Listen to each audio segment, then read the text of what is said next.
السلام عليكم ورحمة الله وبركاته.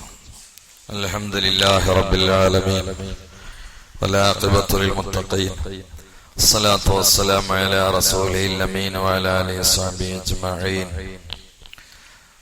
മാതാപിതാക്കളുടെയും സഹോദരന്റെയും പരലോകത്തിന് വേണ്ടി ദുആ ചെയ്യാൻ, മകന്റെ വിവാഹം ഹൈറാരൂപത്തിൽ നടത്താനും ദർസിലേക്ക് 2000 രൂപ, ഹൃദയ സംബന്ധമായ അസുഖത്തിന് ചില ടെസ്റ്റുകൾ പറഞ്ഞിട്ടുണ്ട്, ബുദ്ധിമുട്ടില്ലാതെ പൂർണ്ണമായ ശിഫാക്ക് ദുആ ചെയ്യാൻ 500 രൂപ ദർസിലേക്ക്, പ്രത്യേകം ദുആ ചെയ്യാൻ ദർസിലേക്ക് 500 രൂപ, ഒരു അമുസ്ലിം സഹോദരി സുഖപ്രസവത്തിന് വേണ്ടി ദുആ ചെയ്യാൻ ദർസിലേക്ക് 200 രൂപ, ഒരു സഹോദരൻ മാതാവിന്റെ അസുഖം ശിഫയാവാൻ, വീട് പണി എളുപ്പത്തിൽ പൂർത്തിയാവാൻ ദർസിലേക്ക് 500 രൂപ, ഇരുലോക വിജയത്തിനും ഹലാലായ മുറാദുകൾ ഹാസിലാവാൻ ദർസിലേക്ക് 500 രൂപ, പിതാവിന്റെ പരലോകത്തിന് ദർസിലേക്ക് ഒരു ദിവസത്തെ ഭക്ഷണം, ഒരു സഹോദരൻ ദർസിലേക്ക് 100 രൂപ, പ്രത്യേകം ദുആ ചെയ്യാൻ ദർസ് സലാത്തിലേക്ക് ഭക്ഷണം. മജ്ലിസുന്നൂർ ഇൻഷാ അല്ലാഹ് ഇന്ന് മദ്രസയിൽ വെച്ചുകൊണ്ട് സാധാരണ നടക്കുന്ന സമയത്ത് നടക്കുന്നതാണ്. എല്ലാവരും പങ്കെടുക്കാൻ ശ്രമിക്കുക, മറ്റുള്ളവരെ അറിയിച്ചുകൊണ്ട് സംഘടിപ്പിക്കാൻ വേണ്ടി സേവനം ചെയ്യുക. അല്ലാഹു കബൂലാക്കട്ടെ. പിന്നെ വളരെ കഷ്ടപ്പെടുന്ന ഒരു വികലാംഗനായ സഹോദരന് വേണ്ടിയാണ് ഇന്നത്തെ പിരിവ്. അവിടെ അംസലയിൽ ഇരിക്കുന്നുണ്ടാവും, കഴിയുന്ന ആളുകളൊക്കെ സഹായിച്ചു കൊടുക്കുക. പാവങ്ങളെ സഹായിച്ചവരെ അള്ളാഹു സഹായിക്കട്ടെ. ബിന്നബിയിൽ മുസ്തഫ മുഹമ്മദിൻ സല്ലല്ലാഹു അലൈഹി വസല്ലം. നമ്മൾ ഈ കല്യാണപ്പരയിൽ ഇരിക്കുമ്പോ അങ്ങനെ ഭക്ഷണം വെച്ചിട്ട് ഇങ്ങനെ ഇരിക്കാൻ നോക്കുക, മുന്നിൽ ഭക്ഷണം ഉണ്ട്, നമ്മൾ ഇവിടെ ഇരിക്കുക.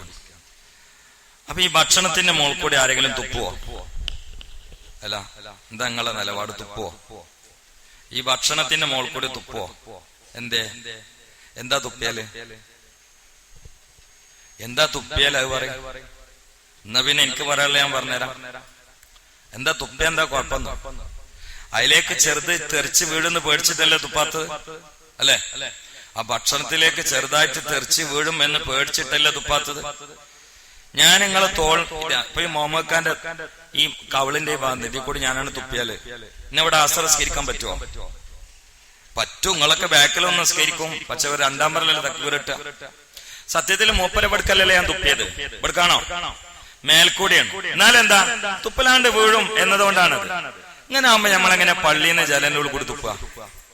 ഈ ഭക്ഷണത്തിന്റെ അവിടേക്ക് തുപ്പലാവും എങ്കിൽ, മുഹമ്മദ് ഖാന്റെ തോൾക്ക് തുപ്പലും വീഴുമെങ്കിൽ, നമ്മൾ പള്ളിന്റെ ഉള്ളിൽ നിന്ന് കമ്പിന്റെ ഉള്ളിൽ കൂടി തുപ്പുമ്പോ അവിടെ ഖുർആൻ ഉണ്ട്. ഇനി ഖുർആൻ ഇല്ലെങ്കിലും പള്ളിന്റെ ചുമരാണത്, അതിക്ക് തുപ്പലും വീഴൂലേ? അത് ഹറാമല്ലേ? പള്ളിയിൽ തുപ്പല് ഹറാമല്ലേ? എന്താ അങ്ങോട്ട് തുപ്പിയാലേ എന്ന് കരുതിയിട്ട് തുപ്പിയാൽ ഹറാമ് മാത്രല്ല, പിന്നെന്താ ഉണ്ടാകാ? എന്താ അങ്ങോട്ട് തുപ്പിയാല്? എന്താ മൂലയിരിക്കാൻ കുഴപ്പം? എന്താ തുപ്പിയാല് എന്ന് കരുതിയിട്ട് തുപ്പിയാല് ഹറാമല്ല, അവിടുന്ന് വിടും. എന്താ ഉണ്ടാകാ? അഹങ്കാരമല്ല, അവിടുന്നൊക്കെ വിടുവായി. അതാബ് ഉണ്ടാകുന്ന മാത്രല്ല, മാഷറിയിൽ പോയ പേര് പറങ്കോടനാവും. അതന്നെ. എന്താണ് തുപ്പിയാല്? എന്താ പള്ളിയില് തുപ്പലാല് മൂലയർക്ക് എന്ന് കരുതിയിട്ട് തുപ്പിയാല് നിങ്ങളെ പേര് അബ്ദുൽ ജലീൽ ആണെങ്കിൽ, അബൂബക്കർ ആണെങ്കിൽ, മശറിയിലെ ഏടിൽ എന്തായിട്ടുണ്ടാവും? അയ്യപ്പനും പറങ്കോടനായിട്ടുണ്ടാവും. അള്ളാഹു കാത്തുരക്ഷിക്കട്ടെ. മേലാൽ പള്ളിന്റെ ഉള്ളിൽ നിന്ന് ആരെങ്കിലും ജനലിനോട് കൂടി തുപ്പുന്ന സ്വഭാവം ഉണ്ടെങ്കിൽ, ആ കമ്പിന്റെ അടയിൽ തുപ്പുന്ന സ്വഭാവം ഉണ്ടെങ്കിൽ, ഞങ്ങളോട് ചോദിക്കണം, നിങ്ങളെ പോരയിൽ എന്താ നിങ്ങൾ അങ്ങനെ തുപ്പാത്ത്? എന്താ നിങ്ങളെ പോരയിൽ അങ്ങനെ തുപ്പാത്ത്? അത് മാർബിൾമക്ക് വീഴുന്ന് വിചാരിച്ചിട്ടല്ലേ? എന്താ അതിന്റെ നിലയും വിലയൊന്നും പള്ളിക്കില്ലേ? അതുകൊണ്ട് വളരെ ഗൗരവത്തിൽ ശ്രദ്ധിക്കണം. നിങ്ങൾ മാത്രമല്ല, ഞാനും ശ്രദ്ധിക്കണം. അള്ളാഹു കാത്തുരക്ഷിക്കട്ടെ. അള്ളാഹു കാത്തുരക്ഷിക്കട്ടെ. ഇന്ന് വേണമെങ്കിൽ അതന്നെ ഒരു വിഷയമാക്കിയിട്ട് പറയായിരുന്നു, പക്ഷെ ഇന്ന് സോഷ്യൽ മീഡിയയിലും മാധ്യമങ്ങളിലൊക്കെ നിറഞ്ഞിരിക്കുന്ന ഒരു വിഷയം പെണ്ണാണ് അല്ലേ?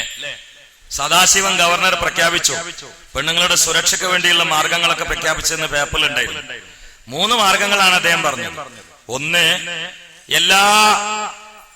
എല്ലാ താലൂക്കിലും വനിതാ സ്റ്റേഷൻ ഉണ്ടാക്കാൻ ശ്രമിക്കും. ഒന്ന്, സ്ത്രീ പീഡനം ഇല്ലാതാവാൻ വേണ്ടിയിട്ട് ഗവർണർ നടത്തിയ നയപ്രഖ്യാപനത്തിലെ 3 നമ്പറാണ് ഞാൻ പറയുന്നത്. ഒന്ന്, എല്ലാ താലൂക്കിലും വനിതാ പോലീസ് സ്റ്റേഷൻ ഉണ്ടാക്കാൻ ശ്രമിക്കും. എന്നാ സ്ത്രീ പീഡനം കുറയോ?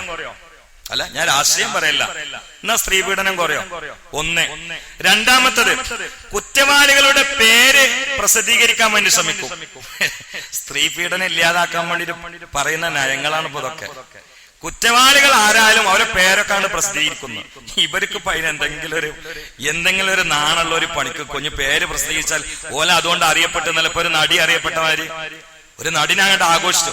അതിനെതിരെ നമ്മളെതിരാണ്. ഒറ്റ വിഷയത്തിൽ മാത്രമേ പരാതിയുള്ളൂ. അങ്ങനെ ഒരു പെണ്ണിനെ തട്ടിക്കൊണ്ട് വേദിയിലോ വഷളാക്കിയതിലോ ലൈംഗിക ചൂഷണത്തിന് വേണ്ടി വിധേയാക്കിയതിലൊക്കെ നമുക്ക് പരാതിയുണ്ട്.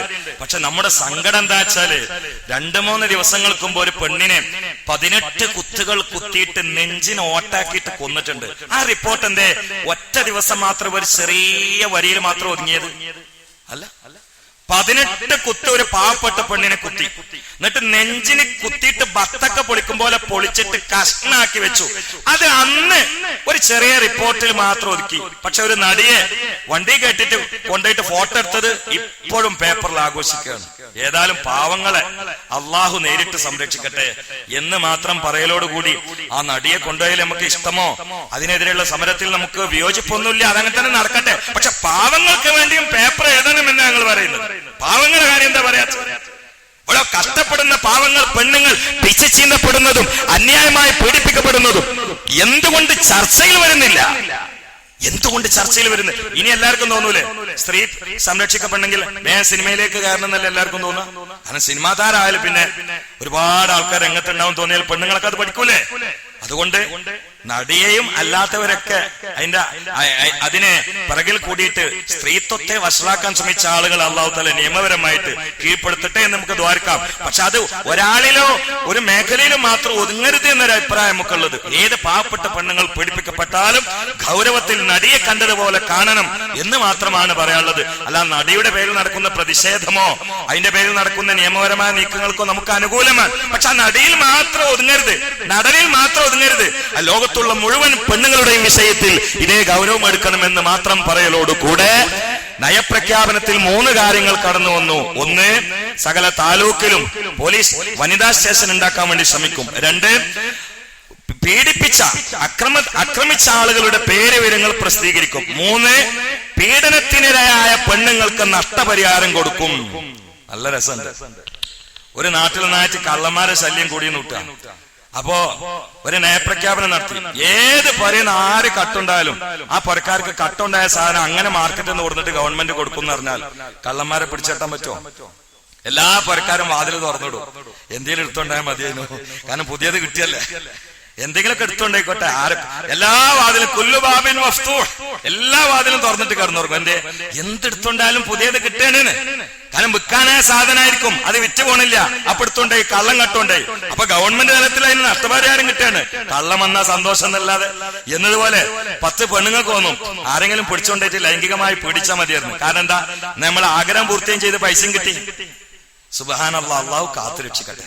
എന്നാൽ ആയിക്കോട്ടെ, പ്രഖ്യാപനങ്ങൾ ഇനിയും നടക്കട്ടെ, നമ്മൾ സ്വാഗതം ചെയ്യുന്നു. അതോടുകൂടി ഒറ്റക്കാര്യം, ഇന്ന് സോഷ്യൽ മീഡിയയിൽ നിറഞ്ഞു നിൽക്കുന്നത് പെണ്ണുങ്ങളും വിവാദങ്ങളോ പെണ്ണിനെ സംരക്ഷിക്കേണ്ടത് എങ്ങനെയാണെന്നതിനെ കുറിച്ചുള്ള വാഗ്വാദങ്ങളുമാണെങ്കിൽ, ഓ പ്രിയപ്പെട്ട സഹോദരന്മാരെ, വിശുദ്ധമായിട്ടുള്ള ശരീഅത്തിന്റെ പ്രാരംഭ ദിശയിൽ പെണ്ണിന്റെ അവസ്ഥ എന്താ? അല്ലാ, ഗർഭത്തിലുള്ളത് പെണ്ണാണെന്നറിഞ്ഞാൽ കാട്ടറബികളിൽ പല കുടുംബങ്ങളും ചെയ്തിരുന്നത് 3 രൂപത്തിലുള്ളതാണ്. ഒന്ന്, വലിയ കുഴി കുഴിച്ചുകൊണ്ട് അന്ന് സ്കാനിങ് സംവിധാനമില്ല. അതുകൊണ്ട് ഗർഭത്തിലുള്ളത് എന്താണ് എന്ന് കൃത്യമായിട്ട് അറിയാനുള്ള മാർഗമില്ല. അതുകൊണ്ട് തന്നെ പൂർണ്ണ ഗർഭിണികളായ ഭാര്യമാർക്ക് വേണ്ടി പ്രസവിക്കാൻ കട്ടിലല്ല, മെത്തയല്ല, വലിയ കുഴി കുഴിച്ചുകൊണ്ട് അതിൽ കടത്തിയിട്ടാണ് പ്രസവിക്കല്. പ്രസവിച്ചിട്ട് ഭർത്താവ് അങ്ങ് നോക്കും, പ്രസവിക്കപ്പെട്ടത് കുഞ്ഞ് ആണാണോ പെണ്ണാണോ?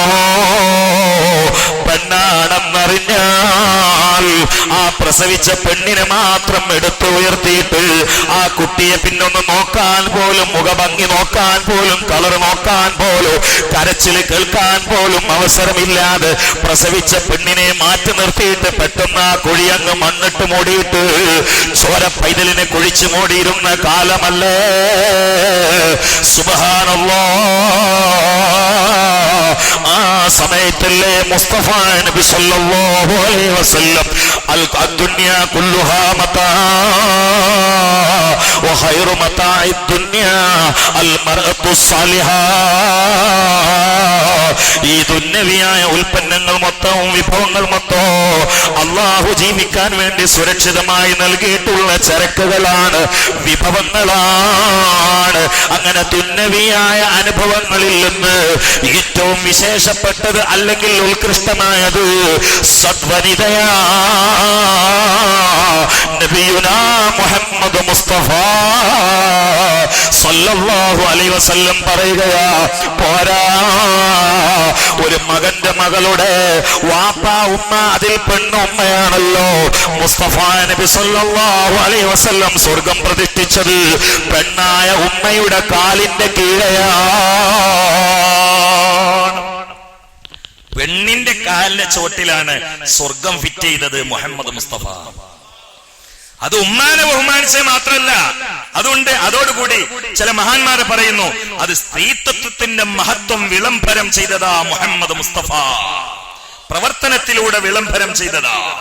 അല്ലേ, നാളെ പെണ്ണുങ്ങൾ കടക്കുന്ന സ്വർഗത്തിന്റെ താക്കോൽ ആരെ കയ്യിലാണ്? ഒരു പെണ്ണിന്റെ കയ്യിലാണ്. വിശുദ്ധമായ ഖുർആൻ തുറന്നാൽ 4-ാമത്തെ അധ്യായം സൂറത്തു നിസാ എന്ന പേരിലാണ്, പക്ഷേ സൂറത്തു റിജാൽ എന്ന പേരിൽ ഒരു അധ്യായമില്ല. ഞാൻ എന്തിനാ അങ്ങനെ ആദ്യത്തിൽ പറയുന്നറിയോ? പെട്ടെന്ന് പെണ്ണിന്റെ കാര്യം പറയുമ്പോൾ തോന്നും ഇസ്ലാം പെണ്ണിനെ രണ്ടാകര പൗരനാക്കി ചിത്രീകരിച്ചു. അതില്ലാതിരിക്കാൻ വേണ്ടി മുഴുവൻ ആളുകൾ മനസ്സിലാൻ വേണ്ടിയിട്ടാണ് ഞാൻ കുറച്ച് കാര്യങ്ങൾ ബേസിക്കലായിട്ട് പറയുന്നത്. വിശുദ്ധമായിട്ടുള്ള ഖുർആനിലെ 114 അധ്യായങ്ങളിൽ 4-ാമത്തെ അധ്യായത്തിന്റെ പേര് സൂറത്തു നിസാ. സൂറത്തു റിജാൽ എന്ന് പറഞ്ഞിട്ട് സൂറത്ത് ഖുർആനിലില്ല, സൂറത്ത് റിജാലില്ല, സൂറത്തു നിസാ. പെണ്ണുങ്ങളുടെ പേരിൽ ഒരു സൂറത്ത് തന്നെ പോരാ, എന്നിട്ട് വേറെ ചില പെണ്ണുങ്ങളുടെ പേരിൽ സൂറത്തു മറിയം. സുബ്ഹാനല്ലാഹ്, ലോക ജനതക്ക് മൊത്തം മാതൃകയാക്കി വിശുദ്ധമായ ഖുർആൻ എടുത്തു വെക്കിയത് 2 പെണ്ണുങ്ങളെയാണ്. ളറബല്ലാഹു മസലൽ ലില്ലദീന ആമനു ഇംറഅത ഫിർഔന ഇദ ഖാലത് റബ്ബി ഇബ്നി ലീ ഇന്നക ബൈതൻ ഫിൽ ജന്ന വനജ്ജിനി മിൻ ഫിർഔന വഅമലിഹി വനജ്ജിനി മിനൽ ഖൗമിൽ ളാലിമീൻ വമറിയം ابنة عمران التي احسنت فرجها ونفخت احسنت فرجها എന്ന് പറഞ്ഞിട്ട് 2 പെണ്ണുങ്ങളുടെ പേരും 2 പെണ്ണുങ്ങളുടെ ജീവിതവുമാണ് ഖിയാമത്ത് നാൾ വരെ ലോകത്ത് വരാനിരിക്കുന്ന ആണുങ്ങൾക്കും പെണ്ണുങ്ങൾക്കും മാതൃകയായിട്ട് അള്ളാഹു അവന്റെ പരിശുദ്ധമായ ഖുർആനിൽ എടുത്തു കാണിച്ചതെങ്കിൽ വിശുദ്ധമായ ഖുർആൻ ലോകത്തിന്റെ മുമ്പിൽ സ്ത്രീയെ എടുത്തു കാണിക്കുകയാണ്. സ്ത്രീയെ എടുത്തു കാണിക്കുകയാണ്. പക്ഷെ എന്ത് വേണമെന്നറിയോ? സൂറത്തു നിസായിന്റെ ആരംഭം എല്ലാവരും നാട് വായിച്ചു നോക്കണം. സ്ത്രീ സംരക്ഷണം താലൂക്കിൽ പോലീസ് വനിതാ സ്റ്റേഷൻ ഉണ്ടാക്കിയതുകൊണ്ടായില്ല. സ്ത്രീ സംരക്ഷണം പീഡിപ്പിച്ച ആളുകളുടെ പേരുവിവരങ്ങൾ എഴുതിയതുകൊണ്ടായില്ല. സ്ത്രീ സംരക്ഷണം പീഡിപ്പിക്കപ്പെട്ട പെണ്ണുങ്ങൾക്ക് നഷ്ടപരിഹാരം കൊടുത്തോണ്ടും ആയില്ല എന്നതാണ് ബഹുമാനത്തോടെ പറയാനുള്ളത്. പിന്നെന്താ? സ്ത്രീകളെ മര്യാദക്ക് നിർത്തണം, അപ്പോഴേ പീഡനം ഒഴിവാളൂ. ഇന്ന് വരെ മുഖമക്കന ധരിച്ച, പർദ്ദയിട്ട, മൊക്കനിട്ട ഏതെങ്കിലും ഒരു പെണ്ണിനെ ഏതെങ്കിലും ഒരു സ്ഥലത്ത് വെച്ചുകൊണ്ട് ക്രൂരമായി ഈ നിലയിൽ പീഡിപ്പിച്ച ഒരു സംഭവം ഇത്രമേൽ ഉദ്ധരിക്കാനുണ്ടോ? ചിന്തിക്കണേ, ചിന്തിക്കണേ. വിശുദ്ധമായ ഖുർആനിൽ സൂറത്തു നിസാ ഒന്ന് പരിശോധിച്ചു നോക്കൂ. യാ അയ്യുഹന്നാസു തഖൂ റബ്ബകുമുല്ലദീ ഖലഖകും മിൻ നഫ്സിൻ വാഹിദാ വഖലഖ മിൻഹാ സൗജഹാ വബഥ മിൻഹുമാ റിജാലൻ കസീറാ വനിസാആ. ഈ ആയത്തൊന്ന് ചിന്തിക്കണം കേട്ടോ. യാ അയ്യുഹന്നാസ്, ഓ മനുഷ്യരെ, ഇത്തഖൂ റബ്ബക്കും, നിങ്ങളുടെ റബ്ബിനെ നിങ്ങൾ തഖ്വ ചെയ്തോ. അല്ലദീ ഖലഖക്കും, തഖ്വ ചെയ്യാൻ ഒന്നാമത്തെ കാരണം പറയുന്നത് അവനാണ് നിങ്ങൾ സൃഷ്ടിച്ചത്. തഖ്വ ചെയ്യാൻ നമ്മളോട് ആവശ്യപ്പെടുമ്പോൾ അള്ളാഹു ചെയ്തെന്നൊരു കാര്യം പറയുന്നത് അവനാണ് സൃഷ്ടിച്ചത് എന്നാണ്. ഇല്ലായ്മയിൽ നിന്ന് ഉണ്ടാക്കിയത് അവനാണ്. അങ്ങനെയെങ്കിൽ ഇല്ലായ്മയിൽ നിന്ന് ഉണ്ടാക്കിയത് ആരാണോ അവനെയാണ് നാം വണങ്ങേണ്ടത്, അവനാണ് ദാസ്യവേല ചെയ്യേണ്ടത്, അവനെയാണ് സാഷ്ടാംഗം നമിക്കേണ്ടത്, അവനെയാണ് പ്രീതിപ്പെടുത്തേണ്ടത്. പോരാ, രണ്ടാമത്തെ കാരണം മിൻ നഫ്സിൻ വാഹിദ, ഒറ്റ ശരീരത്തിൽ നിന്ന് അവൻ സൃഷ്ടിച്ചത്. കാരണം ഒറ്റ ശരീരത്തിൽ നിന്ന് സൃഷ്ടിച്ചാൽ എല്ലാരും ഒരുപോലെ ആണ്ട്. ആദം നബിന്റെ കളർ എന്താണോ അതന്നല്ലേ മക്കളൊക്കെ ആവേണ്ടത്. ജനിതക ശാസ്ത്രം അങ്ങനെയാണല്ലോ, ജീനിയാശി രീതി അങ്ങനെയല്ലോ. ഒരു ശരീരത്തിൽ നിന്നാണ്. ഇപ്പൊ ഒരു വാപ്പാന്റെ മക്കളാണെങ്കിൽ മുഖത്തിലും മറ്റേലൊക്കെ ഒരു സാമ്യം കാണാം. എന്നപോലെ എല്ലാരും ആദം നബിന്റെ മക്കളാണെങ്കിൽ ഒക്കെ ആദം നബി അലൈഹി ഇസ്ലാമിന്റെ രൂപത്തിലാണ്ട്. നീളം, വീതി, ആഴം, ഹൈറ്റ്, വെയിറ്റ്, ഭംഗി, കളറ്, സംസാരം ഇതൊക്കെ അങ്ങനെ ഉണ്ട്. പക്ഷെ അങ്ങനെ ആക്കിയില്ല. ഒറ്റ ഉടലിൽ നിന്നാണെങ്കിലും കൊടാനക്കോടി മനുഷ്യരെ എല്ലാം വ്യത്യസ്ത രൂപത്തിലാക്കി. അത് അള്ളാഹുവിന്റെ കഴിവാണ്. എങ്കിൽ അവനെയാണ് തഖ്വ ചെയ്യേണ്ടത്. പോരാ, ആ ഒറ്റ ഉടലായ ആദം അലൈഹി ഇസ്ലാമിൽ നിന്ന് അവരുടെ ഇണയായ ഹവ്വാ ബീവിയെ അല്ലാഹു സൃഷ്ടിക്കുകയാണ്. തഖ്വ ചെയ്യേണ്ടതിന് മൂന്നാമത്തെ കാരണം പറയുകയാണ്. ഇനി കേട്ടോ, ബുദ്ധിയുള്ള മനുഷ്യന്മാരെ തലച്ചോറ് തുറന്നു കേട്ടോ. വബസ്സ മിൻഹുമാ റിജാലൻ കസീറാ വനിസാഅ.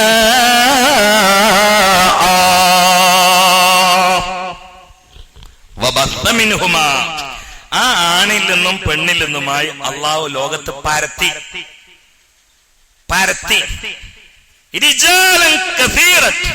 ഒരുപാട് ആണുങ്ങളെ. എന്താ അർത്ഥം? റിജാലൻ കസീറൻ എന്ന് പറഞ്ഞാൽ ഒരുപാട്. മൊയ്തുട്ടി നിങ്ങളൊന്ന് പറയും. ഒരുപാട് ആണുങ്ങളെ. പെണ്ണുങ്ങളെ അവിടെ ഒരുപാട് എന്ന് പറഞ്ഞില്ല. ഖുർആനാണ്. അവിടെ ഒരുപാടെന്ന് പറഞ്ഞില്ല. മനസ്സിലായോ? റിജാലൻ കസീറൻ, ഒരുപാട് ആണുങ്ങളെ സൃഷ്ടിച്ചു. വനിസാഅൻ, പെണ്ണുങ്ങളെ. അവിടെ എന്തെന്ന് പറഞ്ഞില്ല? എന്തെന്ന് പറഞ്ഞില്ല? കസീറത്ത് എന്ന് പറഞ്ഞില്ല.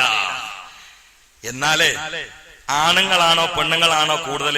ലോകത്തെന്നും മുന്നിൽ പെണ്ണുങ്ങളാണ്, ആണുങ്ങൾ കുറവാണ്. അതുകൊണ്ടാണ് വേണമെങ്കിൽ സൗകര്യം കിട്ടിയ 4 പെണ്ണിനെ വരെ കെട്ടാന്ന് പറഞ്ഞത് ഇസ്ലാം. അത് ഇസ്ലാം പെണ്ണിനെ സംരക്ഷിച്ചതിന്റെ ഭാഗമായിട്ട് പറഞ്ഞതാണ്. കാരണം ഒരു നാട്ടിൽ 10 ലക്ഷം പെണ്ണുങ്ങളും ഒരു 5 ലക്ഷം ആണുങ്ങളാണെങ്കിൽ 5 ലക്ഷം ആണുങ്ങൾ മാത്രം ഓരോ പെണ്ണുങ്ങളെ കല്യാണം കഴിച്ച ബാക്കി 5 ലക്ഷം പെണ്ണുങ്ങൾ എന്ത് ചെയ്യും? അവിടെ ഇസ്ലാം ഇടപെട്ടു. നിയമങ്ങൾ യോജിച്ചാൽ, പൈസ ഉണ്ട്, നീതി പാലിക്കാൻ കഴിയും, ആരോഗ്യം ഉണ്ടെങ്കിൽ വേണമെങ്കിൽ ഒന്നിലധികം പെണ്ണുങ്ങൾ കല്യാണം കഴിക്കാം. കാരണം അത് പെണ്ണിനെ സംരക്ഷിക്കുന്നതിന്റെ ഭാഗമാണ്.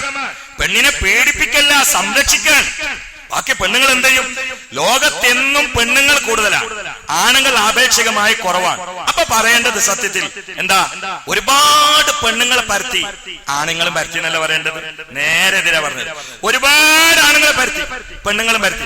അവിടെ കസീറൻ എന്ന് പറഞ്ഞില്ല. എന്തേ കാരണം എന്നറിയോ? കേട്ടോളൂ.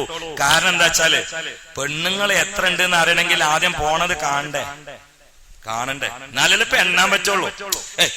ആണുങ്ങളൊന്നായിട്ട് പറഞ്ഞാൽ നമ്മള് നോക്കിയെടുത്തൊക്കെ ആണുങ്ങളായിരിക്കും. പെണ്ണുങ്ങളിപ്പോ എണ്ണി പിടിച്ചിട്ട് കുറെ ഉണ്ടെന്ന് പറയണമെങ്കിൽ ആദ്യം എന്ത് ചെയ്യണം? ഇറ്റിങ്ങളൊന്ന് പുറത്ത് കാണണ്ടേ? നിങ്ങൾ എന്ത് ചെയ്യണം? നിങ്ങൾക്ക് മനസ്സിലാകണില്ലേ? എന്ത് ചെയ്യണം? ഇത് എണ്ണി പിടിക്കണമെങ്കിൽ ആദ്യം ഇറ്റിങ്ങളൊന്ന് പുറത്തിറങ്ങണ്ടേ? അത് പെണ്ണുങ്ങൾ ഇറങ്ങരുത്. അതുകൊണ്ടാണ് എണ്ണാൻ കഴിയാത്തൊരു കൂട്ടർ എപ്പോഴും പൊരന്റെ ഉള്ളിൽ സംരക്ഷിക്കപ്പെടുന്ന, പൊരന്റെ ഉള്ളിൽ ഹിജാബിൽ കഴിയേണ്ട ഒരു കൂട്ടർ ആരപ്പ അവിടെ എണ്ണാൻ പോണ്? അതുകൊണ്ട് പെണ്ണുങ്ങളെ സൃഷ്ടിച്ചു എന്ന് പറഞ്ഞൊതുക്കി. അത് കൂടുതലാണോ കുറവാണോ എന്നൊന്നും പറഞ്ഞില്ല. കാരണം അത് കൂടുതലാ കുറവാണെന്ന് മനസ്സിലാവൂല. മനസ്സിലാണെങ്കിൽ ഇറ്റങ്ങളൊന്ന് പുറത്തിറങ്ങണ്ടേ? നിങ്ങൾ എന്താണ് ഒന്ന് പുറത്തിറങ്ങണ്ടേ? അത് പുറത്തിറക്കിയതാണ്. ഡൽഹിയും സമാനമായ ഒരുപാട് ക്രൂരമായ അക്രമങ്ങളുടെ, പീഡനങ്ങളുടെ, യാതനകളുടെ, വേദനകളുടെ, ദുരിതങ്ങളുടെ, ദുരന്തങ്ങളുടെ പടപ്പാട്ട് പാടാൻ പെണ്ണ് ഇന്ന് രംഗത്തിറങ്ങിയതും ആ പ്രവാഹങ്ങൾ മൊത്തം കൊടുങ്കാറ്റ് പോലെ സ്ത്രീ ജനതയെ ലക്ഷ്യം വിട്ടുകൊണ്ട് ലോക കശ്മലന്മാർ ചെയ്തു കൂട്ടുന്നതും പരിശുദ്ധമായിട്ടുള്ള ഇസ്ലാം പെണ്ണിന് വെച്ച സ്വാതന്ത്ര്യത്തിന്റെ പ്രവിശാലമായ മരുഭൂമിയിൽ നിന്ന് ചില ആളുകൾ സുഖത്തിന്റെ പൂന്തോപ്പിലേക്ക് പെണ്ണിനെ തള്ളിവിടാൻ വേണ്ടി പേനയുദ്ധികളായി രംഗത്തിറങ്ങി എന്നത് മാത്രമാണ് പെണ്ണിന്റെ സ്ത്രീത്വത്വം ഇന്നിവരെ പിച്ചു ചീന്തപ്പെടാൻ കാരണമെന്ന് നമ്മൾ മനസ്സിലാക്കണം. ഈ വലിയ സത്യത്തിലേക്ക് വെളിച്ചം വീശിക്കൊണ്ടല്ലേ മഹാനരായ അഷ്റഫുൽ ഖൽഖ് നബി മുഹമ്മദ് മുസ്തഫ സ്വല്ലല്ലാഹു അലൈഹി വസല്ലം പറഞ്ഞത്, അൽ മർഅതു ഔറാ, അൽ മർഅതു ഔറാ, അൽ മർഅതു ഔറാ. പെണ്ണ് അത് നഗ്നയാണ്, ഔറത്താണ്. ഔറത്ത് ഔറത്താകുമ്പോൾ മറക്കണമല്ലോ. നമ്മുടെ ശരീരത്തിൽ എന്റെ തല ഞാൻ മറച്ചില്ല എന്ന് വരാം, കൈ ഞാൻ മറച്ചില്ല എന്ന് വരാം, കാല് ഞാൻ മറച്ചില്ല എന്ന് വരാം, ശരീരത്തിൽ എന്റെ നെഞ്ച് ഞാൻ മറച്ചില്ല എന്ന് വരാം. പക്ഷെ എന്റെ ഔറത്ത് ഞാൻ മറക്കണമല്ലോ. ഇത് മതത്തിന്റെ നിയമമല്ല, ബുദ്ധി മനുഷ്യനെ പറഞ്ഞു കൊടുക്കുന്ന സത്യമാണ്. ഒരല്പം നിഷ്പക്ഷമായ ബുദ്ധിയുള്ള ഏതൊരാൾക്കും മനസ്സിലാകും ഔറത്ത് മറക്കപ്പെടേണ്ടതാണ് എന്ന്. എന്നാൽ അങ്ങനെയാണ് പരിശുദ്ധമായിട്ടുള്ള ഇസ്ലാം പെണ്ണിനെ കാണുന്നതെങ്കിൽ അല്ലാഹുവിന്റെ റസൂൽ അതുകൊണ്ടാണ് പറഞ്ഞത്, ഇത്തഖുൻ നിസാ, നിങ്ങൾ പെണ്ണുങ്ങളെ സൂക്ഷിച്ചോ. ഫഇന്ന അവ്വല ഫിത്നതി ബനി ഇസ്രായീൽ കാനത് ഫിൻ നിസാ, ബനു ഇസ്രായേലിൽ ആദ്യമായി സംഭവിച്ച പ്രധാനപ്പെട്ട ശർറ് അത് പെണ്ണ് കാരണത്താലാണ് എന്ന് നബിയുനാ മുഹമ്മദ് മുസ്തഫ സല്ലല്ലാഹു അലൈഹി വസല്ലം പറയുകയാ. എന്താണ് ബനു ഇസ്രായേൽ? ചിന്തിക്കണേ, മഹാനായ മൂസാ നബി അലൈഹിസ്സലാം ബനു ഇസ്രായേലിൽ ഉണ്ട്. അതേ സമയത്ത് ബനു കനാനിൽ ബൽആമിന് ബാഉറ ഉണ്ട്. ഈ ബൽആമിന് ബാഉറ ദുആ ചെയ്താൽ ഉത്തരം കിട്ടിയിരുന്ന മനുഷ്യനാണ്. പക്ഷേ മൂസാ നബി അലൈഹിസ്സലാമിന്റെ ഗുരുത്തക്കേട് കൊണ്ട് അവസാനം ഒന്നുമല്ലാതെ പട്ടിയെ പോലെ ചത്തുപോയി. അള്ളാഹു ഗുരുത്തക്കേടിൽ നിന്ന് നമ്മളൊക്കെ കാത്തുരക്ഷിക്കട്ടെ. അവസാനം മരിക്കുന്നതിന് മുമ്പായി ബൽആമിന് ബാഉറ ബനു ഇസ്രായേലിൽ നാശം വിതക്കാൻ കാരണമായി പറഞ്ഞു കൊടുത്ത ഫത്വ ബനു കനാനോട് പറഞ്ഞു, ബനു ഇസ്രായേലിലേക്ക് നിങ്ങൾ ഇറങ്ങിയിട്ട് നിങ്ങളുടെ പെണ്ണുങ്ങളെങ്ങാനും ശരീരത്തിന്റെ മാർദ്ദളമായ ഭാഗം കാണിച്ചുകൊണ്ട് ബനു ഇസ്രായേലിലെ ചെറുപ്പക്കാരെ പ്രേമിച്ചുകൊണ്ട് വശീകരിച്ചാൽ, വെയിൽ ചാടിക്കൊണ്ടുപോയാൽ ബനു ഇസ്രായേൽ മൂസാ നബി ഉണ്ടായിട്ട് കാര്യമില്ല. അള്ളാഹു ബനു ഇസ്രായേലിൽ നിന്ന് നൽകിക്കൊണ്ടിരിക്കുന്ന നിയമത്തിൽ ഈ പെണ്ണിന്റെ തൊലി കാരണത്താൽ പടച്ചവന്റെ അദാബ് ഇറങ്ങിയിട്ട് ചാമ്പലാകുന്നതാണ് എന്ന് ബൽആമിന് ബാഉറ എന്ന വലിയ പണ്ഡിതൻ കൊടുത്ത ഫത്വകൾ അവർ നടപ്പിലാക്കുകയാ. ബനു ഇസ്രായേലിലേക്ക് ബനു കനാനിലുള്ള പെണ്ണുങ്ങൾ ശരീരത്തിന്റെ മാർദ്ദളമായ ഭാഗങ്ങൾ പ്രദർശിപ്പിച്ചുകൊണ്ട് സ്ഥലവും കുലുക്കിയിട്ട് അങ്ങ് രംഗത്തിറങ്ങിയപ്പോൾ ബനു ഇസ്രായേലിലുള്ള ചില ചെറുപ്പക്കാർ അതങ്ങ് ആകർഷിച്ചുകൊണ്ട് ചില പെണ്ണുങ്ങളെ പ്രേമിച്ചുകൊണ്ട് പിന്നാലെ പോയപ്പോ മണിക്കൂറിൽ ആയിരങ്ങളായ മനുഷ്യന്മാർ മരിച്ചു വീഴുന്ന മാരകമായ മാറാവ്യാധി അല്ലാഹു ബനു ഇസ്രായേലിൽ നൽകിയിട്ട് പരീക്ഷിച്ചില്ലേ? മുസ്തഫ നബി സല്ലല്ലാഹു അലൈഹി വസല്ലം പറയുകയാണ്, ഇത്തഖുൻ നിസാ ഫഇന്ന അവ്വല ഫിത്നതി ബനി ഇസ്രായീൽ കാനത് ഫിൻ നിസാ. ആദ്യമായി ബനു ഇസ്രായേൽ സംഭവിച്ചിട്ടുള്ള ഫിത്ന പെണ്ണുങ്ങൾ കാരണത്താലാണ്. അതുകൊണ്ട് പെണ്ണിനെ സൂക്ഷിച്ചോ എന്ന് നബിയുനാ മുഹമ്മദ് മുസ്തഫ സല്ലല്ലാഹു അലൈഹി വസല്ലം വീണ്ടും പറയുകയാണ്, ലാ തറക്തുമാ തറക്തും ഹാദിഹി ഫിത്നതൻ ഹി അളറു അല റിജാലി മിനൻ നിസാ. എന്റെ ശേഷം പുരുഷന്മാർക്ക് വരുന്ന ഏറ്റവും വലിയ ഫിത്ന, ഏറ്റവും വലിയ കഷ്ടപ്പാട്, ഏറ്റവും വലിയ ക്ലേശം, ഏറ്റവും വലിയ രോഗം, ഏറ്റവും വലിയ മുസീബത്ത്, അത് വെള്ളമില്ലാതെയാകാം, അത് രോഗാണുക്കളെ ഇറക്കിയിട്ടാകാം, അത് ദുആക്ക് ഇജാബത്തില്ലാതെയാകാം. ഇത് മുഴുവനും വരുന്നത് പെണ്ണുങ്ങളുടെ ഭാഗത്ത് നിന്ന്. നബിയുനാ മുഹമ്മദ് മുസ്തഫ. അതെങ്ങനെയാ പെണ്ണുങ്ങളെ ഭാഗത്തുനിന്ന് വെള്ളമില്ലാതാവണ്? രണ്ട് പെണ്ണ് തീരുമാനിച്ചാൽ ഒരു നാട്ടിലുള്ള വെള്ളം മൊത്തം അള്ളാഹു തആല ഒഴിവാക്കും. ഏകദേശം അതിന്റെ വക്കീലാണ് നമ്മളുള്ളത്. അള്ളാഹു കാത്തുരക്ഷിക്കട്ടെ. എങ്ങനെയാ പെണ്ണ് കാരണത്താൽ അള്ളാഹു മുസീബത്ത് ഇറക്കുന്നത്? പെണ്ണ് ഔറത്താണ്. കുട്ടികളെ സ്കൂൾ ബസ്സിലേക്ക് പറഞ്ഞേക്കുമ്പോൾ ഭർത്താക്കന്മാർ വീട്ടിന്റെ കൊലായിലിരുന്ന് കാറ്റുകൊണ്ടുകൊണ്ട് തരുണികളായ മംഗമാരെ പറഞ്ഞു വിടുന്നവരും നെഞ്ചത്ത് കൈവച്ചുകൊണ്ട് ചിന്തിക്കണോ, ഈ നാട്ടിലും മറുനാടുകളിലും വെള്ളമില്ലാതിരിക്കാൻ കാരണം ഈ പ്രവണതയും ഇതുപോലെയുള്ള തോന്നിവാസങ്ങളുമാണ്. അല്ലാഹുവേ, എല്ലാവർക്കും നല്ല ബോധം നൽകണേ റബ്ബേ. ഇങ്ങനെ പറഞ്ഞേച്ചിട്ട് എത്ര സ്ഥലത്ത് ബസ് ഡ്രൈവർമാരുടെ കൂടെ യുവതികളായ പെണ്ണുങ്ങൾ ചാടിപ്പോയിട്ടുണ്ട്. നിങ്ങൾ എന്റെ റൂമിലേക്ക് വാ, ഞാൻ അഡ്രസ് തരാം, നമ്പർ പറഞ്ഞു തരാം. സുബ്ഹാനല്ലാഹ്, അൽ മർഅതു ഔറ എന്ന മുത്തുനബിയുടെ വാക്കിനെ കാലത്തിന്റെ ചവിട്ടുകൊട്ടയിലേക്ക് പുറങ്കാല് കൊണ്ട് ചവിട്ടി മതിച്ചിട്ട് സ്വന്തം പെണ്ണുങ്ങളെ റോട്ടിലേക്ക് പച്ചമാംസം വലിച്ചെറിയുമ്പോൾ അന്നീവ കോമളന്മാരുടെ മുമ്പിലേക്ക് എറിഞ്ഞു കൊടുക്കുന്നവര് മൂക്കത്ത് വിരൽ വെച്ചോ അല്ലെങ്കിൽ നെഞ്ചത്ത് വിരൽ വെച്ചോ. ഇത് ഇന്ന് ഞാനിങ്ങനെ ശക്തമായിട്ട് പറയാനുള്ള കാരണമുണ്ട്. മിനിഞ്ഞാന്ന് ഞാൻ കാസർഗോട്ടേക്ക് വാവിന് പോയപ്പോ കാറിൽ നിന്ന് കാസർഗോട്ടുള്ള 3 ചെറുപ്പക്കാർ എനിക്ക് മൊബൈൽ തുറന്നുകൊണ്ട് ഒരു ചിത്രം കാണിച്ചു തന്നു. കൽബങ്ങ് പടച്ചുപോയി. അത് പൊന്നാനിയിൽ നടന്ന ചിത്രമാണ്. ഏതാണ് പൊന്നാനി, പെണ്ണ് എങ്ങനെയാണ് ജീവിക്കേണ്ടത് എന്നതിന്റെ കൃത്യമായ വ്യക്തമായ മസാല സമർത്ഥമായി ക്രോഡീകരിച്ച ഫത്ഹുൽ മുഈൻ ഇറങ്ങിയ നാടാണ്. ഔലിയാക്കളായ ബീവിമാരുടെ ചരിത്രം പറഞ്ഞ് ഇർഷാദ് ഇറങ്ങിയ നാടാ.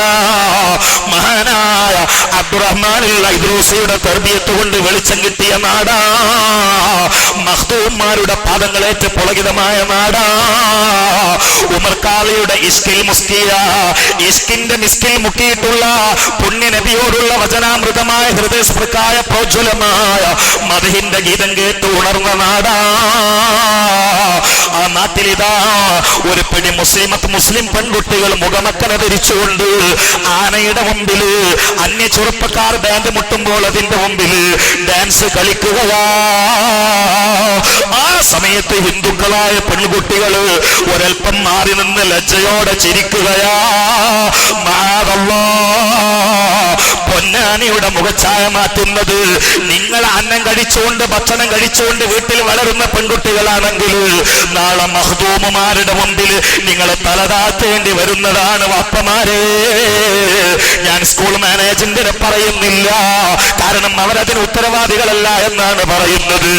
എന്റെ ചോദ്യം, ഈ പെൺകുട്ടികൾക്ക് വാപ്പമാരില്ലേ, ഉമ്മമാരില്ലേ, ആങ്ങളാരില്ലേ? നിങ്ങൾ മുഖമക്കനെ പറയിപ്പിക്കണോ? തലയിൽ തട്ടമിടാത്ത നെറ്റത്ത് കുറിതേച്ച ഹൈന്ദവ സഹോദരിമാരായ പെൺകുട്ടികൾ ലജ്ജാവതികളായി മാറി നിൽക്കുമ്പോ തോന്നിവാസം പോലെ ലജ്ജയില്ലാതെ ഉളുപ്പില്ലാതെ മുഖമക്കനെ ധരിച്ചുകൊണ്ട് അതാ ഫെനിയും കുലുക്കിയിട്ട് സ്ഥലവും ഉറപ്പിച്ചിട്ട് ഡാൻസ് കളിച്ച് കയ്യിന്റെ വിരലമർത്തിയിട്ട് ചുണ്ട് ചിരിച്ച് ഉളുപ്പില്ലാതെ ചിരിച്ചുകൊണ്ട് നൃത്തമാടുന്ന പെൺകുട്ടികളാണ് നമ്മുടെ പെൺകുട്ടികളെങ്കിൽ അല്ലാഹുവിന്റെ റസൂല് പറഞ്ഞത് കേൾക്കാതെ പോകണ്ട. എന്റെ ഉമ്മത്തിൽ 2 വിഭാഗം ആളുകൾ വരാറുണ്ട്. അതിൽ ഒരു വിഭാഗം ആരാ? അതിൽ ഒരു വിഭാഗത്തെ അല്ലാഹുവിന്റെ റസൂൽ എണ്ണുകയാ. നിസാഉൻ ഖസിയാത്തുൻ ആരിയാത്ത് മുമീലാത്തുൻ മൈലാത്ത് ഔ മൈലാത്തുൻ മുമീലാത്ത്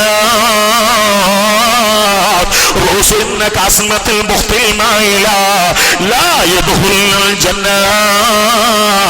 വലാ യജിദുന റിഹഹാ فإن ريحها لا يوجد من مسيرة كذا وكذا. അല്ലാഹുവിന്റെ റസൂൽ പറയട്ടെ, മുഖം ധരിച്ച പെണ്ണുങ്ങളാ, അതേ മുഖമക്കന ധരിച്ചിട്ടുണ്ട്, പർദ്ദയിട്ടിട്ടുണ്ട്, ഫുൾ കൈ ഷർട്ട് ധരിച്ചിട്ടുണ്ട്. എന്നാലും മുഖം ധരിക്കാത്തവരെ പോലെ, മുഖമക്കന ധരിക്കാത്തവരെ പോലെ, വസ്ത്രം ധരിക്കാത്തവരെ പോലെ ശരീരത്തിന്റെ മാർത്തള ഭാഗങ്ങൾ തുടിപ്പിച്ചുകൊണ്ട് അന്യ പുരുഷന്മാരെ ശരീരത്തിലേക്ക് വശീകരിക്കാൻ വേണ്ടി ഞെളിഞ്ഞു നൃത്തമാടുന്നവരില്ലേ, കുണുങ്ങി നടക്കുന്നവരില്ലേ? അല്ലാഹുവിന്റെ റസൂല് പറയട്ടെ, ലാ യദ്ഖുലുൽ ജന്ന, അവർ സ്വർഗ്ഗത്തിൽ കടക്കൂല. വലാ യജിദന റിഹഹാ, സ്വർഗത്തിന്റെ മണം അവർക്ക് അടുക്കൂല. സ്വർഗത്തിൽ കടക്കൂല എന്ന് മാത്രമല്ല, സ്വർഗത്തിന്റെ വാസന പോലും അവർക്ക് നിഷിദ്ധമാണ് എന്ന് നബിയുനാ മുഹമ്മദ് മുസ്തഫ.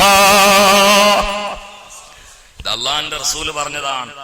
നമ്മളെ പെൺകുട്ടികൾ ആ കൂട്ടത്തിലേക്ക് പോകുന്നുണ്ടോ എന്ന് നിങ്ങൾ ശ്രദ്ധിക്കണം. പൊന്നാനിയിൽ ഇതിന് കൂട്ടുനിന്ന, ഇതിന് ശക്തമായി ശകാരിക്കാത്ത, ഇങ്ങനെയുള്ള പെൺകുട്ടികളെ ശക്തമായിട്ട് ഇടപെട്ടുകൊണ്ട് ശിക്ഷണം കൊടുത്ത് വളർത്താത്ത മുഴുവൻ വാപ്പമാരും നിസ്കാരത്തിന് കൃത്യമായിട്ട് വന്നാലും, താമ്പ് നെറ്റത്ത് വീതിയിൽ ഉണ്ടായാലും, കയ്യിൽ തസ്ബീഹിന്റെ മാല ഏന്തിയാലും, നിങ്ങൾ ഞെരിയാണി മുകളിലേക്ക് തുണിയെടുത്താലും, നിങ്ങൾ കാബത്തുങ്ങൾ പോയിട്ട് കാബയുടെ കില്ല പിടിച്ചുകൊണ്ട് പൊട്ടിക്കരഞ്ഞാലും, നാളെ കത്തിക്കാളുന്ന ഭീകരമായ നരകജ്വാലയിലേക്ക് വലിച്ചെറിയപ്പെടുന്ന വിറകുള്ളികളായിട്ട് നിങ്ങൾ മാറാൻ കാരണം ഈ നടുറോട്ടിൽ ഉളുപ്പില്ലാതെ മുട്ടനടിച്ചുകൊണ്ട്, സ്ഥലം വീർപ്പിച്ചുകൊണ്ട്, ശരീരം തുടിപ്പിച്ചുകൊണ്ട്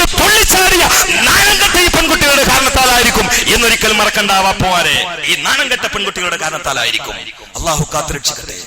ഇത് മേലാൽ ആവർത്തിക്കുന്നത് ഇത് പൊന്നാനിയിൽ നടന്നതിൽ നമുക്ക് വല്ലാത്ത ഖേദമുണ്ട്.